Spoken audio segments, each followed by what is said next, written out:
जय श्री कृष्ण। आज हम बात कर रहे हैं अन्न के बारे में और पानी के बारे में। कहते हैं ना, जैसा अन्न वैसा मन, जैसा पानी वैसी वाणी। अब बात आती है भाई, अन्न हम जो खाते हैं वो किस तरीके से हमारे घर में आया। अन्न जो हम खा रहे हैं, जिसका आटा बनवा के हम पिसवा के और उसकी जो रोटियां बना के खा रहे हैं, वो हमारे घर में किस तरीके से पहुंचा। हमने किसी काम करने वाले के पैसे कम दे के अन्न खरीदा है, या किसी रिश्वत के पैसे से अन्न खरीदा है, या कोई 2 नंबर का धंधा जिसको गलत कार्य बोलते हैं उसके द्वारा कमाया हुआ धन खरीदा है, अन्न खरीदा है। यानी कोई भी ऐसा कर्म जिससे पैसा कमाया गया है, वो गलत कर्म के द्वारा कमाया गया पैसा है, और उससे हम अन्न खरीद के अपने घर ला रहे हैं, तो समझो उस घर को बर्बाद होने से कोई नहीं रोक सकता। अब क्या होता है कि उसे खेत में भी काम करते हैं, अन्न तो खेत में ही होता है, और खेत में काम करने वाले मजदूर से मजदूरी करवा के ही वो मतलब जो है अन्न निकाला जाता है। अब आपने उससे मजदूरी करवाई तो उस मजदूर को पूरे पैसे मिले। क्या वो मजदूर बीमार था, क्या उसके टेंशन थी, मतलब कई कारण हैं जो हमारे अन्न के अंदर गलत वाइब्रेशन चली जाती है।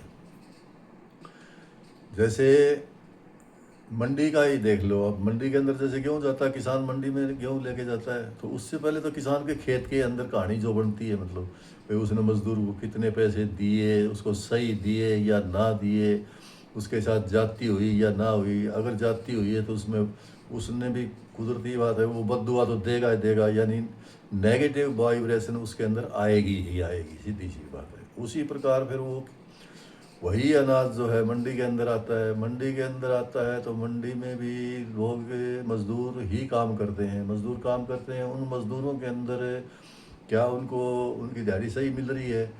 क्या उन मजदूरों में कोई ऐसा मतलब गरीब या बूढ़ा वर्द, मतलब जो काम करने लायक नहीं है लेकिन उसकी मजबूरी है फिर भी वो काम कर रहा है वहाँ पर, तो उस बंदे की भी नेगेटिव वाइब्रेशन, बद्दुआएं उस अनाज के अंदर जाएंगी जाएंगी। इसी प्रकार से अगर मजदूर को पूरे पैसे नहीं मिल रहे हैं, वो मतलब जो है दुखी है, मन से दुखी है, या किसी के भी घर के अंदर मतलब कोई बीमार है या दुखी है, और वहाँ से कोई बंदा आया है और उसका मन भी दुखी है और वो काम कर रहा है, तो वहाँ भी वो नेगेटिव वाइब्रेशन ही छोड़ेगा और उसके अंदर जाएंगी जाएंगी।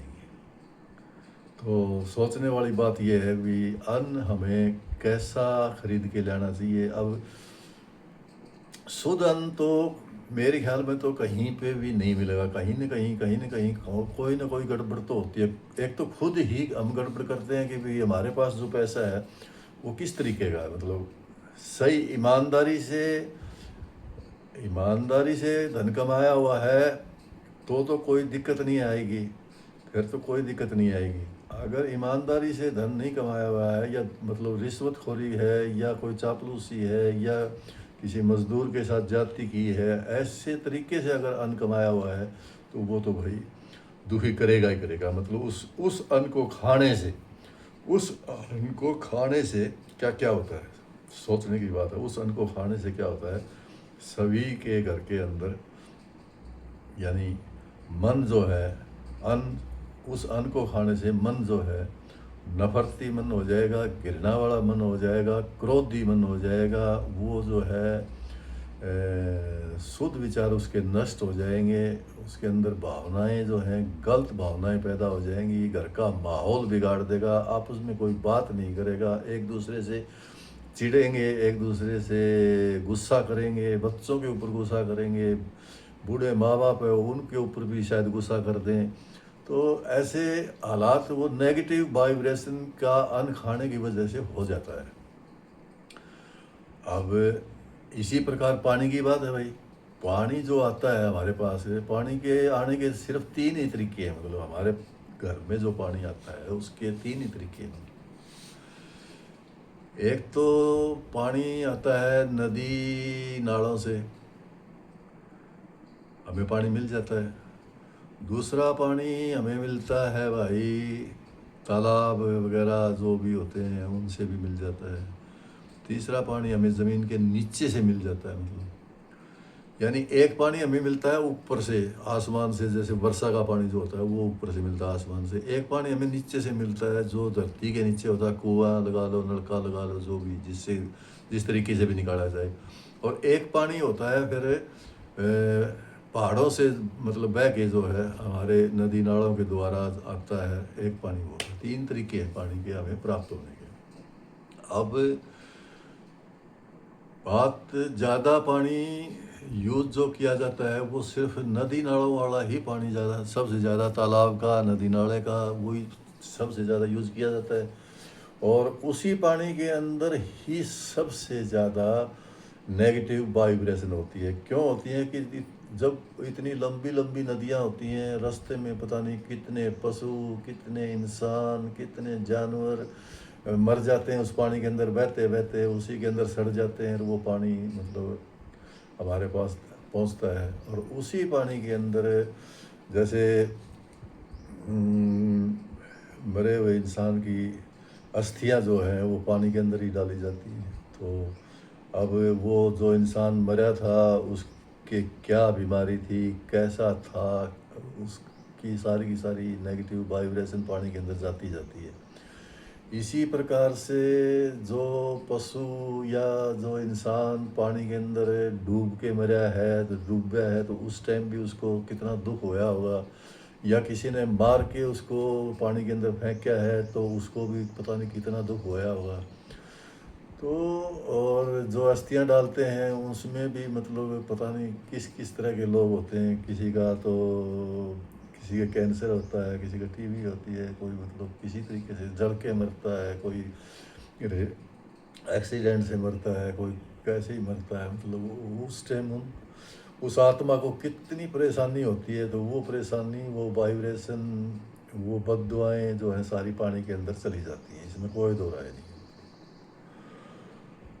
तो दोस्तों अब बात सिर्फ ये है कि उस पानी को और उस अन्न को सुधारा कैसे जाए, उस पानी को, उस अन्न को सुधारा कैसे जाए। तो पानी को तो सुधारने का एक तो तरीका तो यही है भाई, पानी को किसी कपड़े से या और किसी चीज़ से छान के और घड़े वगैरह के अंदर हम लेते हैं। दूसरा आरओ लगाते हैं, आजकल जो है नई टेक्निक आरओ भी है।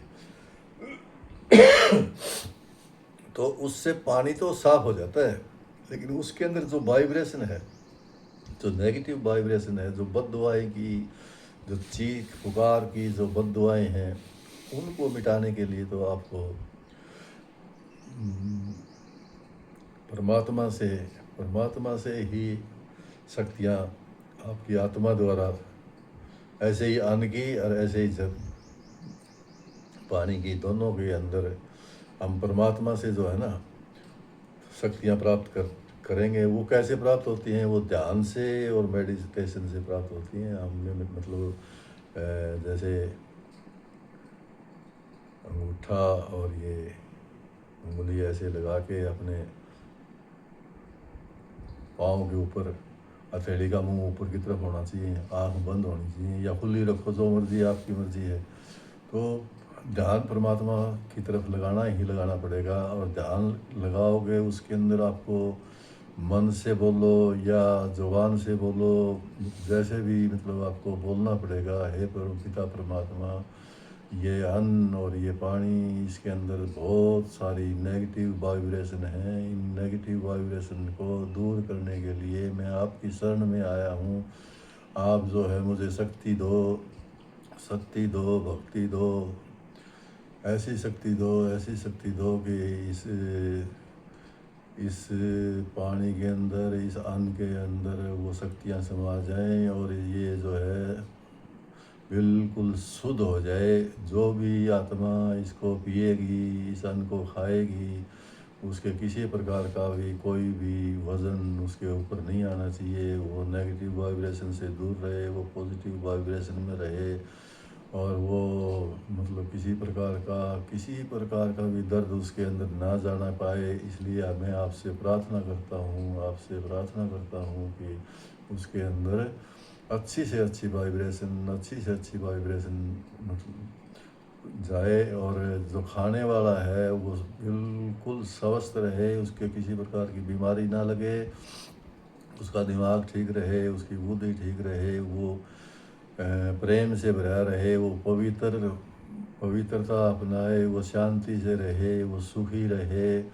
ये प्रार्थना हमें उस अन्न को और पानी को अपने पास रख के करनी पड़ेगी। अगर हम जैसे पानी पीते हैं ना, तो गिलास हाथ में लेंगे, उस पानी को देखेंगे, देखने के बाद में उस पानी के अंदर हम अपनी वाइब्रेशन परमात्मा के द्वारा मिली हुई शक्तियाँ उस पानी के अंदर हम डालेंगे ताकि वो पानी शुद्ध हो सके। ऐसे ही जो अन्न है उसको किसी बर्तन में ले करके उसकी तरफ देख करके बिल्कुल अपनी आँखों से उस अन्न को देखो और उसके अंदर परमात्मा की दी हुई शक्तियों को, परमात्मा के दिए हुए आशीर्वाद को, परमात्मा की दी हुई दुआओं को उसके अंदर मिलाएं ताकि आपके घर के अंदर सुख शांति बनी रहे।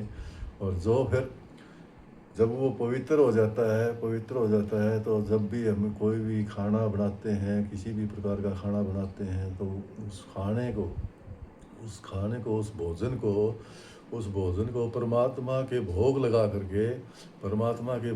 करके उस भोग को उसी खाने के अंदर दोबारा मिला दिया जाए, तो वो सारा का सारा खाना हमारा प्रसाद बन जाता है। वो सारा का सारा खाना हमारा प्रसाद बन जाता है। और उस प्रसाद रूपी खाने को अगर कोई खाता है, उस प्रसाद रूपी अगर खाने को कोई खाता है, तो उसके ऊपर किसी प्रकार का नेगेटिव असर नहीं होगा, क्योंकि हमने उस खाने को, उस पानी को शुद्ध कर लिया है। परमात्मा की शरण में जाके उनकी शक्तियों को लेके, उनकी आशीर्वाद को लेके, उनकी दुआओं को लेके, उनके वरदान को लेके हमने उस पानी को शुद्ध कर लिया है, उस अन्न को शुद्ध कर लिया है। अब जो भी उसको खाएगा, चाहे वो बड़ा हो, छोटा हो, बच्चा हो, जवान हो, बूढ़े हो, बुजुर्ग हो, आदमी हो, लुगाई हो, जो भी उसको खाएगा, यहाँ तक कि पशु भी अगर उसको खाएगा, तो वो पशु भी, जैसे भैंस है, भैंस को डालेंगे, गाय को डालेंगे, तो वो भी हमारे को अच्छी प्रकार से जो है ना दूध देगी, क्योंकि उसने जो है पवित्र यानी प्रसाद के रूप में उसने भोजन किया है। और ऐसे इंसानों ने भी प्रसाद के रूप में भोजन किया है। तो समझो उनके ऊपर भी किसी प्रकार की कोई नेगेटिव एनर्जी काम नहीं करेगी। वो बिल्कुल सुखी हो जाएंगे, पवित्र हो जाएंगे, शांति स्वरूप हो जाएंगे, प्रेम के सागर बन जाएंगे, आपस में प्यार करेंगे, घर स्वर्ग जैसा हो जाएगा, एक दूसरे से मेल जोल में रहेंगे, किसी प्रकार की कोई भी दुख दर्द नहीं रहेगा और सब मौज में रहेंगे। तो भाई, मेरी ये बात आप लोगों को, आप भाइयों को, बहन बेटियों को, जिनको भी ये बात मेरी अच्छी लगी, तो कृपया करके लाइक कर देना, सब्सक्राइब कर देना। और ये चैनल आपका ही चैनल है, बात मन की। इस चैनल का नाम है बात मन की। और ये चैनल जब भी कामयाब होगा जब आप लोगों का साथ होगा, आप लोगों का विश्वास होगा, और सबका विकास, सबका साथ ये ज़रूरी भी है। अगर ये चीज़ नहीं होगी तो हम कामयाब नहीं हो सकते, क्योंकि कामयाबी तभी मिलती है जब आपस में हमारा तालमेल होगा, आपस में हमारी एकता होगी। और यही दुआ करता हुआ आप लोग सभी खुश होंगे, सुखी रहें, और मेरे चैनल को सब्सक्राइब करें, लाइक करें। मैं तो जो भी भाई का चैनल देखता हूँ, किसी की पोस्ट पढ़ता हूँ, किसी की वीडियो देखता हूँ, किसी का शॉर्ट वीडियो देखता हूँ, तो मैं तो पक्का करता हूँ, मतलब सब्सक्राइब भी करता हूँ और लाइक भी करता हूँ और कमेंट्स भी देता हूँ। तो आपसे भी उम्मीद यही करता हूँ कि भी आप भी मेरी वीडियो को देख के सब्सक्राइब करेंगे, लाइक भी करेंगे और कमेंट्स भी करेंगे, और आपको कैसी लगी ये तो ज़रूर से ज़रूर बताएंगे। जय कृष्णा, जय कृष्णा।